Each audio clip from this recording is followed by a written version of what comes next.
வாடகை கொடுக்கறதுக்கே கஷ்டமாக இருக்குதா? நான் சொல்கிறத செஞ்சால் அடுத்த மில்லினியர் நீங்கள் தான், கோடீஸ்வரன் ஆகணும் ஒரே மாதத்தில். என்கிட்ட ஒரு சூப்பர் ஐடியா இருக்குது. இதெல்லாம் இணைய உலகத்தில் இன்றைக்கி ரொம்ப பிரபலமான டைலாக்குகள். ஆனால் இதே பிரச்சனைக்கு இறைவன் ஒரு தீர்வு சொல்கிறான். ஒமன் குதிர அலைஹி ரிசுகுஹு ஃபல் யுன்ஃபிக் மிம்மா ஆத்தாஹுல்லாஹ். யாருக்கு செல்வம் அளவாக கொடுக்கப்பட்டிருக்கிறதோ அல்லாஹ் வழங்கியதிலிருந்து அவர் செலவு செய்யட்டும் என்கிறார். ஏன்னா அதிர்ச்சியாக இருக்கா? சம்பாதிக்கிறதுக்கு வழி கேட்டால் செலவு பண்ணுறதுக்கு ரூட்டை சொல்கிறேனேன்னு.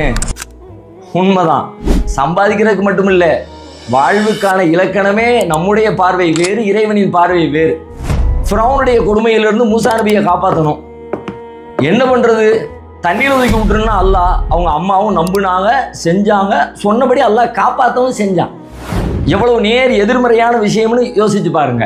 அதுபோலத்தான் உங்களுடைய செல்வம் பெருகணும்னா 2+1 3ங்கிற மனுஷ கணக்கை ஓரங்கட்டி வச்சுட்டு அல்லாஹ் சொல்ற மாதிரி இருக்கிறதுல கொஞ்சத்தை கொடுங்க, பல்கி பெருக வைப்பான் இறைவன்.